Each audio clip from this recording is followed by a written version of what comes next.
নমস্কাৰ এছবি অসম মিডিয়াৰ সমূহ দৰ্শকক আজিৰ এই গুৰুত্বপূৰ্ণ ভিডিঅ'খন লৈ স্বাগতম জনাইছোঁ।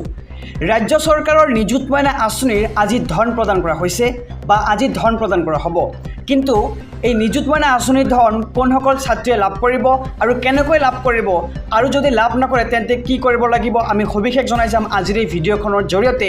গতিকে আজিৰ এই ভিডিঅ'খন সমূহ দৰ্শকে যেন প্ৰথমৰ পৰা শেষলৈকে চাই যায়। গতিকে আৰম্ভ কৰিছোঁ আজিৰ এই গুৰুত্বপূৰ্ণ ভিডিঅ'খন।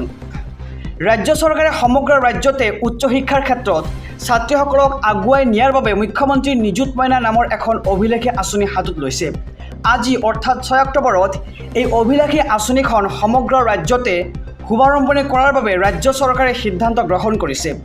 কামৰূপ মহানগৰ আৰু মৰিগাঁও জিলাৰ ছাত্ৰীসকলক খানাপাৰাস্থিত পশু চিকিৎসা মহাবিদ্যালয়ৰ খেলপথাৰত আজি অনুষ্ঠিত হ'বলগীয়া এক অনুষ্ঠানত নিযুত মইনা আঁচনিৰ অধীনত আৰ্থিক অনুদান আনুষ্ঠানিকভাৱে প্ৰদান কৰা হ'ব। আজি ৰাজ্যৰ মাননীয় মুখ্যমন্ত্ৰী ডক্টৰ হিমন্ত বিশ্ব শৰ্মাই এই সন্দৰ্ভত সভাস্থলী পৰিদৰ্শন আৰু প্ৰস্তুতিৰ বুজ লোৱাৰ বাবে সংশ্লিষ্ট বিভাগসমূহক যাৱতীয় নিৰ্দেশনা প্ৰদান কৰে। আমি সবিশেষ জনাইছোঁ যে কিহৰ বাবে ছাত্ৰীসকলক এই নিযুত মইনা আঁচনিৰ ধন প্ৰদান কৰিব। আমি জনাই যাম যে ৰাজ্যৰ কোন ছাত্ৰীয়ে লাভ কৰিব এই নিযুত মইনা আঁচনিৰ ধন। গতিকে ভিডিঅ'খন সম্পূৰ্ণকৈ চাই থাকিব আৰু ইয়াৰ যোগ্যতাসমূহ কি কি বা ৰাজ্য চৰকাৰে এই ধন প্ৰদানৰ উদ্দেশ্যসমূহ কি কি আমি সবিশেষ জনাই যাম। শ্ৰদ্ধাৰ যুৱক যুৱতী বন্ধু বান্ধৱীসকল, আমাৰ লক্ষ্য হ'ব লাগে যে এখন আমি যাতে আটায়ে মিলি সুন্দৰ অসম নিৰ্মাণ কৰিব পাৰোঁ।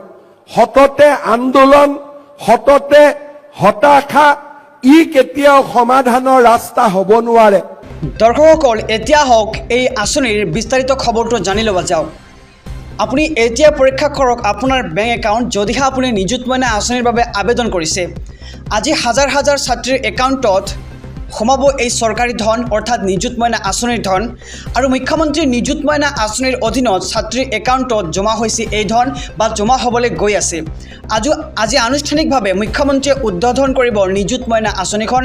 আমি আগতে জনাইছোঁ আমাৰ সমূহ দৰ্শকক, ৰাজ্যৰ মুঠ 1,59,093গৰাকী ছাত্ৰীলৈ চৰকাৰৰ এই আৰ্থিক সাহায্য আৰু বাছনিকৃত ছাত্ৰীৰ একাউণ্টত পোনপোনে চৰকাৰে সোমাই দিব এই ধন।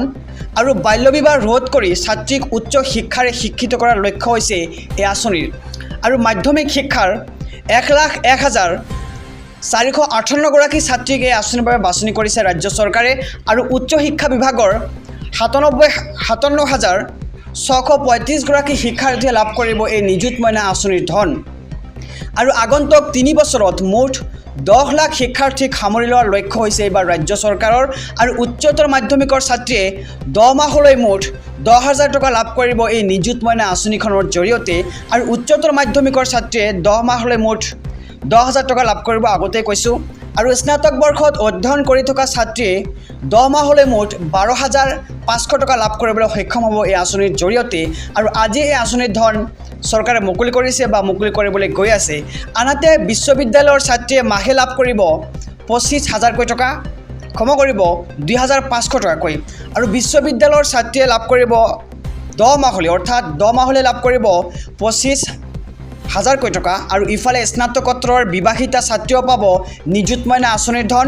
আৰু আপুনি এতিয়া পৰীক্ষা কৰক আপোনাৰ বেংক একাউণ্ট, কিয়নো ৰাজ্য চৰকাৰে যিকোনো মুহূৰ্ততে নিযুত মইনা আঁচনিৰ ধন মুকলি কৰি দিব পাৰে। যদি আপুনি আবেদন কৰিছে তেন্তে আপুনি শীঘ্ৰে পৰীক্ষা কৰক আপোনাৰ বেংক একাউণ্ট।